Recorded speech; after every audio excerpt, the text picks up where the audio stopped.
Hello, and welcome back to Belmont Bunch today, where I'm going to do something I should have done a long time ago.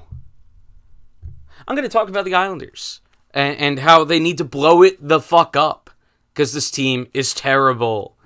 All right, so this game broke me. It absolutely broke me. I take nothing out of the comeback.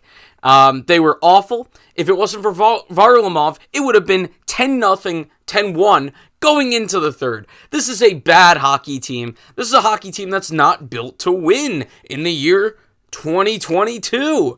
So, I guess before we even get going on the players, the initial responsibility needs to be taken by Lou Lamoriello, who failed in the offseason.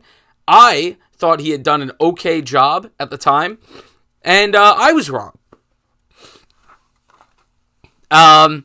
The one area that I was worried about was the Chara thing, because I was like, okay, he's going to be the 7, right? And no, and that comes to utilization by Barry Trotz.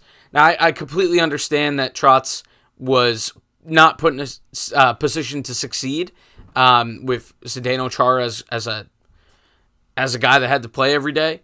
He didn't have to play every day. That's where I blame some on Barry Trotz for taking way too long to, look, Aho hasn't been good, but, is it refreshing versus Chara? Yes, it's refreshing to watch a defenseman that can actually skate on his 2 feet. So I have written down all the Islanders' points, and I'm going to go through who I think... Oh, I forgot about the... Hi, I'm coming over. No, I'm going to erase players that I want the hell out of here. So let's do that. All right, so first line, Parise's got 23 points, Barzal 37, Palmieri 15. Obviously, Palmieri, it's been interesting. It's been a tale of 2 seasons. He's really gotten it going. At his contract, I don't think anyone's going to be buying him at the deadline. I'm also, by the way, going to try to stay pretty realistic. There are guys that maybe I would move on from, but it's just not realistic for their contract. I also forgot to put Anders Lee because, I'm not so happy with him this year. Sorry, this is very much by the seat of my pants. I'll put Lee there. All right. So, what do we got? We have Parise. I'm okay with staying. Extend him or trade him. He's probably the guy on the team you could do the most with, because you could keep him and extend him, and I think the fans will be happy because it's clear how hard he works. He seems to have good chemistry with the rest of this first line. Not you. And I think he's earned it.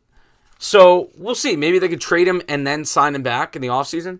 But, yeah, he's good. Barzal, we need to get absolutely freaking serious about surrounding Barzal with some actual talent. It's gotten better with this being the first line. But Anders Lee is not a first liner anymore. He's not a first liner. 16 goals, 7 assists, counting tonight's goals. He's just not that good. He's just not that good. He doesn't do that many things well. He doesn't skate very well. His net front presence is kind of been invisible this year. He physically, if you can't keep up with the other guys, you can't hit them. He's just been terrible. I do not want Anders Lee on the team anymore. I really don't. I maybe if they got speedier in other places and it made it easier for Lee to maybe still work out, if you get another guy with Barzal that could skate around the zone and Lee can actually present himself in front of the net, maybe they could do something. But as it stands, I kind of want Anders Lee gone. But I can't erase him because there's no way they're moving that contract. So Anders Lee's there.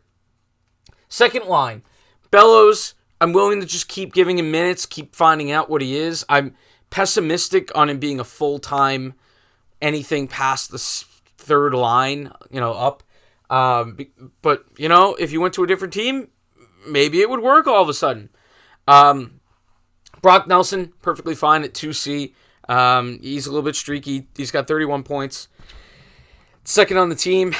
Not saying much, but Anthony Beauvillier is the most interesting one on this line. Because, again, tonight he had a chance. We were all talking about the Josh Bailey one, and we will get to that. But Anthony Beauvillier all the time has great chances, and I feel like he's way too passive. He had a chance tonight, bouncing puck, games, I think 5-4 at that point, and just little excuse me shot. Just, oh, God. Just freaking wave at it. You can tell my fan is coming out, and the analytical part is just, like, gone at this point. I would not be against moving Anthony Beauvillier. I think we need to be realistic and in that he's, like, on a really good team, he's a third liner for sure. On this Avalanche team, he's for sure a third liner, I believe. Granted, that is the best team in the league, but still. Josh Bailey. So we'll start with tonight. At the point that he misses one of the most wide open things that you're turning me into Seth Rogen. One of the most wide open nets I've ever seen in my life. He probably could have gotten away with even stopping the puck and then shooting instead of just missing the net first time. Josh Bailey needs to be gone, like, as this video is being published. Arizona has, like, nobody signed for next year.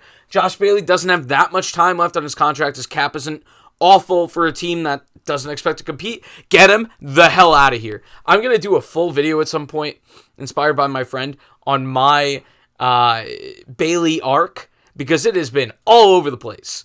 But that is not for this moment. He's got 3 goals. He hasn't scored in like 17 or 18 games.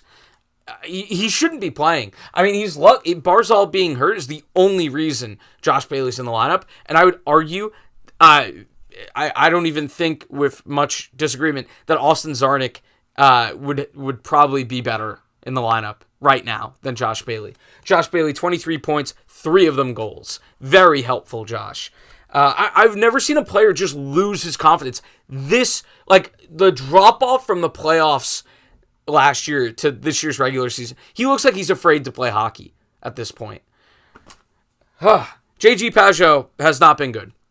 Just hasn't been good. At the beginning of the year, I was like, oh, maybe it's still that lingering injury from last year. No, he just hasn't been good enough for $5 million. Another guy who I think I'd be like, yeah, I'd listen to offers. No offers are going to come in. Way too big a contract. Playing on the third line. He's got 21 points. Not going to help the value. Oliver Wahlstrom. Oliver Wahlstrom has 21 points on the year. Somewhat respectable for the amount that he's played. And, he's missed games where he's been healthy scratched. Sometimes for good reason, sometimes not. This guy absolutely needs to learn how to play in his own zone, at least a little bit. The third goal tonight, absolutely unacceptable. You have to have better hockey IQ than your defenseman already has the guy in the corner, and you leave your assignment to no one right in front of your own net, and he broke his stick. You know that he knew. And I look, Wally, still very, very young. But if I got blown away by an offer, I'd take it, because I am so frustrated that it's so weird, because I was very frustrated with Barry for a lot of the season. I think, and I would stand by a lot of that. But Barry, you want to bench Wahlstrom for 5 straight games after that one? Be my guest. That was abysmal. And this team just doesn't play well in their own zone anymore. Doesn't care in its own zone. Lazy, slow, apathetic in their own zone. Wahlstrom, you're on thin ice. Matt Martin, please find a way to get rid of him. Please. If he retires, then be doing the current team a favor. I don't want to... Like similar to Josh Bailey, look, I'm going to remember him eventually as an Islander that I enjoyed, at least for a time. And for Martin, it'll probably be rosier than Josh Bailey. But it just, on the 5th goal, he's just standing there. How many times are the Islanders just going to be 8 feet behind the guy they should have and watch the guy score? I know how that feels. I play pickup hockey all the time, and I suck. But, I'm just really bad, and that's my excuse. These guys, at the NHL level, have a little bit of pride. In this game, you're down 4-1, you're giving up a goal a minute in the third period. Have some pride. Tie up a guy, take him down if he's about to score. Do something. Or be in the right place at the right time.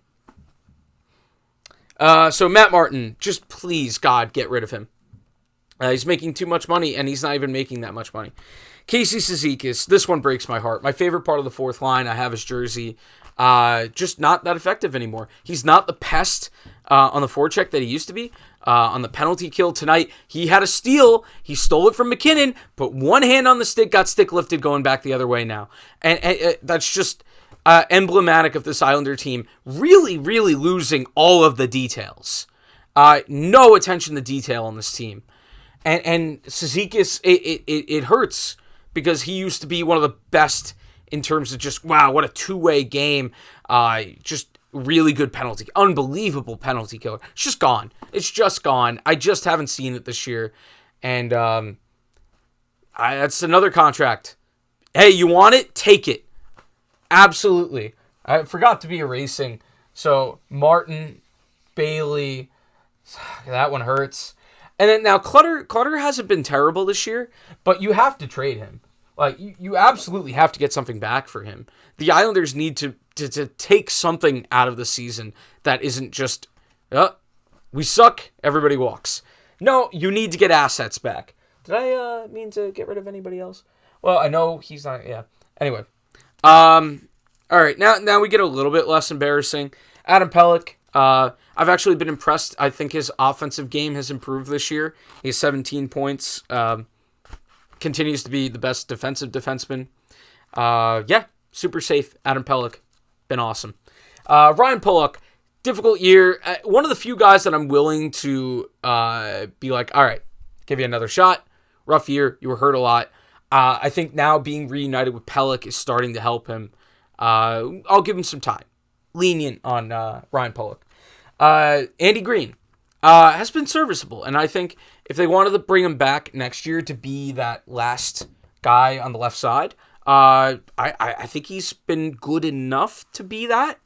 Obviously, it's better than Chara, and we'll see where we're at because they have to make some moves. I would maybe like to see them acquire in free agency Hampus Lindholm. If they really, really want to get aggressive, unless they feel like Salo's good enough, and I feel like Salo showed some progression. But if they want to go Hampus Lindholm and Robin Salo, be my guest. I'm okay with that. Sebastian Aho, I've always said should be a forward. Not very good in his own zone. Has some good offensive instincts. Probably an AHL guy. So I don't know. I guess keep him as an AHL Bridgeport Islander. I still hate that. Dobson. Dobson's the breakout star this year. I still think he has a little bit of ways to go. Sometimes I still feel like he looks a little bit timid in his own zone. And sometimes on the blue line, he'll lose the puck and get a chance the other way. But tonight we saw that. He did that, got back, made a stick lift. So we're growing. And Noah Dobson, far and away the most improved Islander, I would say. Great stuff. 30 points as of tonight. Scott Mayfield. I've actually been fairly impressed as well by, a guy that's usually a defensive defenseman. 15 points. So, I'm fairly optimistic on this blue line that they have something in this group. It's not bad. I mean, if your whole right side is looking pretty good, and if a team really wanted to overpay for Mayfield, I'd think about it. But I really do think with how good a contract his is and how many minutes he plays and how, outside of the times where he takes penalties late in games, which happens, he's really, really reliable, and I like him. In net, this one is, so Sorokin, he's got to clean up some positioning stuff. He's got to stop letting in the leaky ones. But there's still so much potential there, I think. I know he's already like 26, so it's not like this 19-year-old has so much room to grow. He has to put in some work with Mitch Korn in the offseason, but generally he's been really good. He'll give up the bad one. He'll make an incredible save right after that, and he tends to make up for the mistakes. So, and Varlamov, his numbers not as good this year. So Sorokin, 923, 238 goals against, 5 shutouts. Pretty solid. It's funny because, if you're watching the games, you're probably not as high if you just looked at those numbers. on him. Varlamov. So discounting tonight because I don't have the stats yet. Counting tonight, had a .912 save percentage, 276 goals against coming in. He's getting 0 goal support this year. He bailed the team out tonight. Tonight was a great audition for him to get traded to a contender that needs some depth. And if the Leafs want to give us a first and a second, I know it's probably too much. If a team like the Leafs that's looking to stabilize goaltending a little bit and knows they're going to be in the playoffs, yeah, absolutely. So I'll Varley. See what you can get. No ill will to Varley from me. Pretty decent year, despite the numbers not being fantastic. I think you have to watch the games and see that the Islanders seem to dislike him. Yeah, so... this team... I guess, so erasing all the other guys that I think just aren't good enough.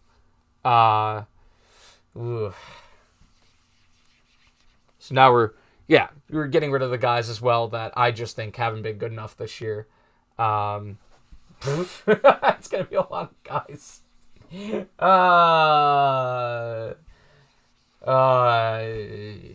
Yeah, so, like, these are the guys this year that I'm like, okay, yeah. There's a lot of work to do for this Islanders team. And for Wahlstrom and Bellows, it's need more time, more minutes. So keep playing them throughout the end of the year. Unless you want to give the Wally role to Zarnik for a few games while Wally sits and thinks about what he did tonight to make me so angry. But eventually get him back into the rotation. Anyway, this Islander game absolutely broke me. And I know it was the best team in the league, but I don't care what team it's against. When you're just not skating and you look like you've quit, I don't care that they scored those last 3 goals. That wasn't them waking up and really putting in the effort. The Avs had it. They knew they had it, and conserving some energy. I give 0 credit to the Islanders for that comeback. So, a lot of work to do. And I think it's probably fair to say maybe Lou should just be the president and not the GM and get a new vision in here, because this is just not how hockey in 2022 is going to get you into the playoffs. Maybe it still wins in the playoffs, but you have to have enough high-end talent to get you there in the first place. The Barrie teams in Washington had a ton of talent, and he lassoed them into a good enough defensive team. And look at them. They've been awful defensively since he left. So it shows you what Barrie can do, and give him some high-end talent and watch him mold them. Barrie's had a bad year, but that I still trust that he can do a great job with the Islanders. So that's it. Wasn't really a game recap. Kind of touched on some stuff throughout the game. Devontae's, that is just going to hurt me forever. That is such a difficult trade to swallow. That's probably the worst one of any of the teams that I root for, like, in my whole life. That is so difficult to watch, especially because that's the left side this year. On defense, that was it. And I know, cap considerations. I just want to go back in time and force someone at gunpoint to trade for Nick Leddy instead of losing Taves, and give us the opportunity to give Taves that money. Anyway, that was a little bit much. I don't approve of that message. Anyway, we'll see you next time. I'm going to have a heart attack from this team.